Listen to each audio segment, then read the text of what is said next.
ಜೊತೆಗೆ ಸೋಮಾರೀಕರಣವನ್ನ ನಾವು ಹುಟ್ಟಾಕಿದ್ದೇವೆ. ಇದಕ್ಕೆ ನಿಮಗೆ ಗೊತ್ತಿದೆ ಏನೇನಕ್ಕೆ ಜನರು ಇತ್ತೀಚೆಗೆ ಸೋಮಾರಿಗಳಾಗ್ತಾ ಇದ್ದಾರೆ ಅಂತ.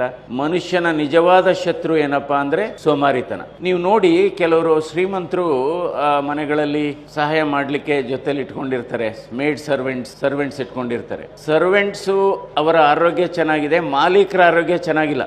ಅದರಿಂದ ನಾವು ಎಷ್ಟೇ ಸಂಪತ್ತಿರಲಿ, ಎಷ್ಟೇ ಸವಲತ್ತಿರಲಿ, ನಾವು ಬಹಳ ಮುಖ್ಯವಾದದ್ದು ಏನಪ್ಪಾ ಅಂದ್ರೆ ನಾವು ಕೆಲಸ ಮಾಡಬೇಕು. ಈಗ ನೋಡಿ, ನಾನು ಲೋಕಸಭಾ ಸದಸ್ಯನಾಗಿದ್ದೇನೆ. ಆದರೂ ಕೂಡ ವಾರದಲ್ಲಿ 2 ದಿವಸ ಸೋಮವಾರ ಬುಧವಾರ ನನ್ನ ವೈದ್ಯಕೀಯ ವೃತ್ತಿಯನ್ನ, ಹೃದ್ರೋಗ ವೃತ್ತಿಯನ್ನ ಮುಂದುವರಿಸಿದ್ದೇನೆ. ಆಮೇಲೆ ದೆಹಲಿಯಲ್ಲಿ ಹೋದಾಗ ಅಂದರೆ ನಾವು ಕೆಲಸ ಮಾಡಬೇಕು.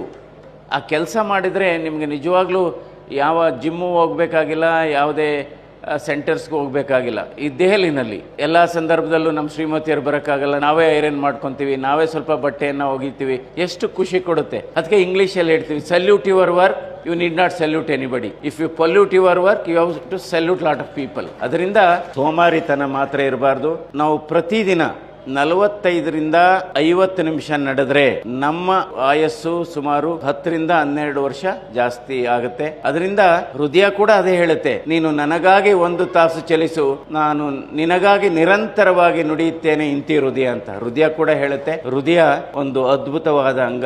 ಯಾಕೆಂದ್ರೆ ನಮ್ಮ ಶರೀರದಲ್ಲಿ ನಿದ್ರೆ ಮಾಡದೇ ಇರತಕ್ಕಂಥದ್ದು, ವಿಶ್ರಾಂತಿ ತಗೊಳ್ಳದೇ ಇರತಕ್ಕಂಥ